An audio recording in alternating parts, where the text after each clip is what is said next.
Let's bring in our panel for their thoughts on this.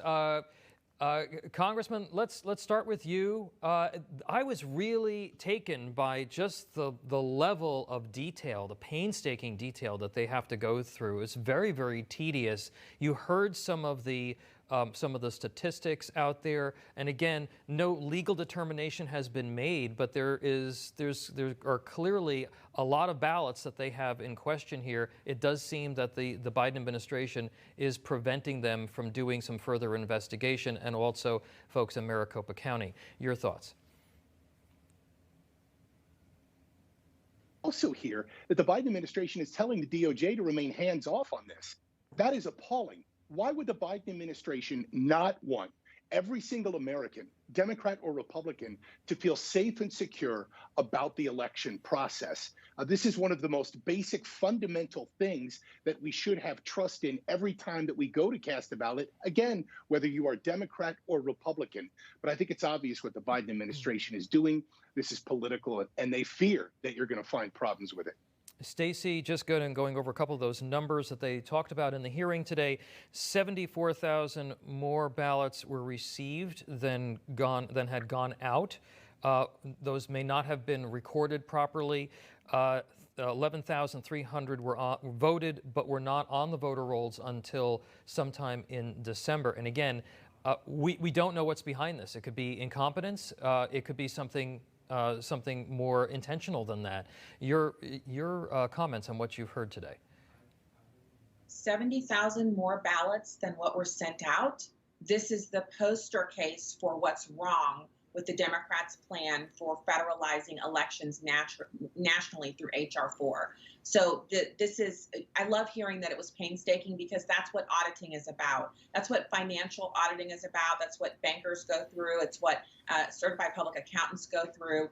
They're the kind of people who dot every I, cross every T. They love spreadsheets. They love access databases. They love making numbers reconcile. So this is disturbing. But I'm so glad we're going through it, because the only way to clean up a mess is to actually clean it up. You have to actually know what it is. Then you have to figure out what will be best to actually rectify the issue, which is that we had some irregularities, which is what we're calling it. But what regular people call that is cheating.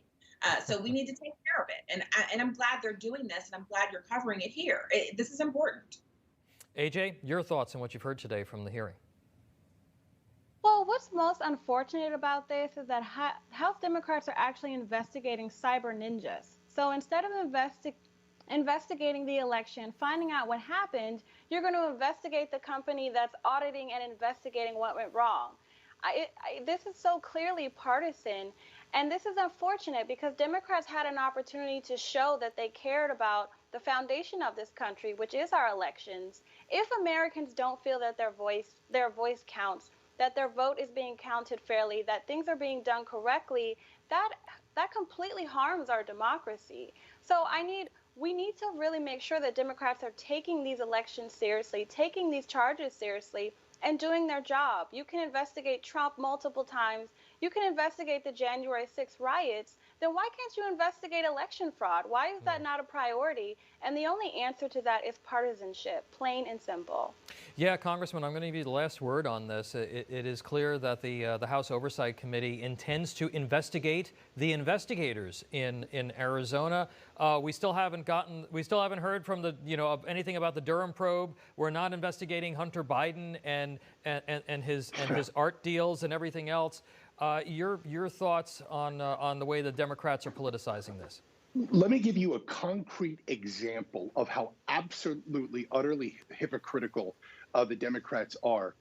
In 2018, okay, so these are the midterm elections after President Trump had won in 16.